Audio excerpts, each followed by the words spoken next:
The White House has announced on Twitter that Vladimir Putin is coming to the White House in the fall. Say that again? You might expect the Director of National Intelligence to be informed of such an invite, to maybe even take part in the decision. Okay. Yeah.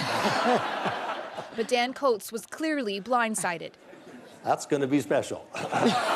His shock is understandable. Remember this? He just said it's not Russia. I will say this, I don't see any reason why it would be. The fallout from that statement rages on, even though President Trump has tried somewhat to walk it back. I said the word would instead of wouldn't. And today, more mixed messaging.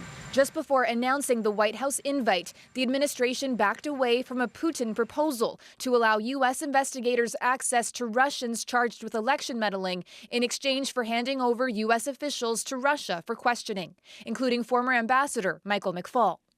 Trump initially applauded the idea. I think that's an incredible offer.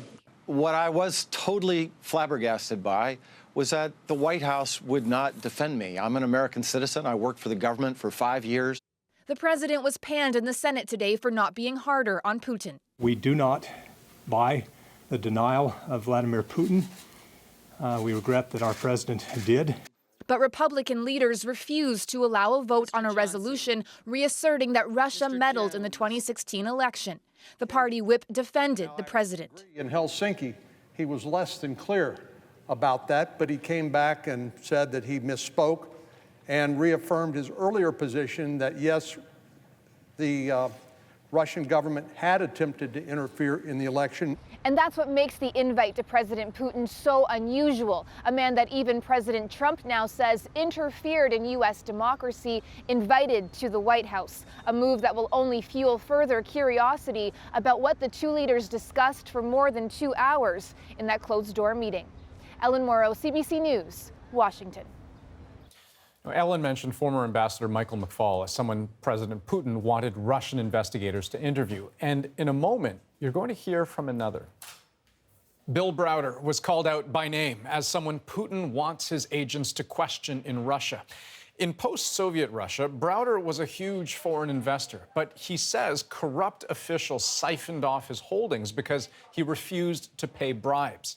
Lawyer Sergei Magnitsky uncovered that money trail, was arrested, and died in a Russian jail. Since then, Browder struck back. He's championed the Magnitsky Act in the U.S. and 6 other countries, including Canada. It lets governments sanction human rights offenders in Russia and freeze their foreign assets. So let's talk to Bill Browder himself, joining us now from a location that we have agreed not to disclose because, Bill, the White House most recently has suggested that they will not hand you over to the Russians for questioning. Where does that leave you? Well, it doesn't leave me in that much of a different place than I was before, which is that for many years, I've been Putin's #1 enemy. And as such, he's wanted to cause me harm, to kill me, to kidnap me, to arrest me, to extradite me back to Russia.